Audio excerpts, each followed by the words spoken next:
Le logo de la Fédération portugaise de football, c'est toute une histoire.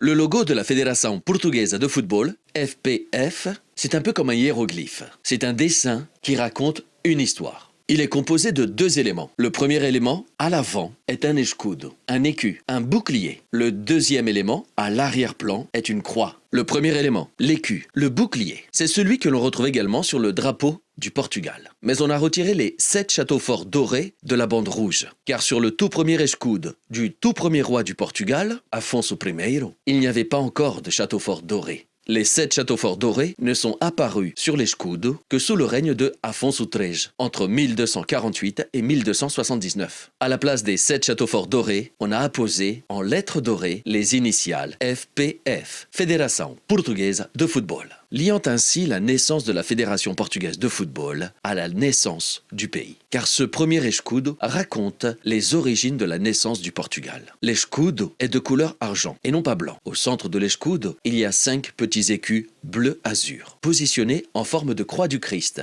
ou croix grecque. Et ces 5 petits écus bleu-azur sont appelés Asquinas. Quinas, c'est 5. Et c'est de là d'ailleurs que vient le surnom de la sélection portugaise de football, a Seleção das Quinas, 5.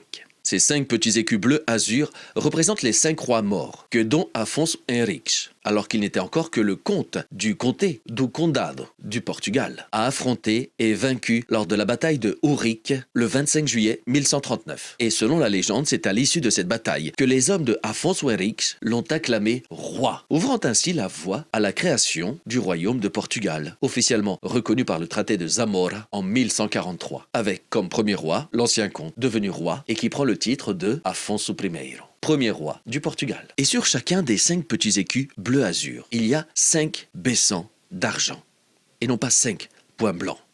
Les baissants, ce sont des pièces d'argent. Et elles sont disposées, elles, en forme de croix de Saint-André, en forme de X. Et elles représentent les 5 plaies du Christ. Car, selon la légende, à la veille de la bataille, le Christ serait apparu en vision à Dom Afonso Henriques pour lui donner courage et force et lui garantir la victoire, et lui accorder le droit divin de fonder un nouveau royaume chrétien, indépendant. Ce royaume sera celui du Portugal. Le deuxième élément, enfin, en arrière-plan, la croix. Une croix qui semble porter l'écu, l'escudo, pour former comme une coupe qui ne demande qu'à être saisie à pleine main, une coupe de la victoire. Il aura quand même fallu attendre l'Euro 2016 pour soulever la coupe de la victoire. Cette croix, elle, raconte aussi une partie de l'histoire du Portugal. Elle est inspirée de la croix de l'Ordre du Christ, ordre fondé en 1319 au Portugal par le roi d'Inige pour accueillir et protéger et sauvegarder l'héritage de l'Ordre du Temple et ses célèbres chevaliers templiers. Au Portugal, les chevaliers templiers avaient aidé les rois portugais à fonder le royaume du Portugal. Et leur héritage sera préservé, comme leur emblème, la croix rouge qu'ils portaient sur leur tunique et sur leur bouclier, et qui sera reprise sur les voiles blanches des caravelles portugaises, lorsque celles-ci s'élanceront sur les océans à la recherche de nouvelles voies maritimes. Un dessin, une histoire, et parfois même des histoires.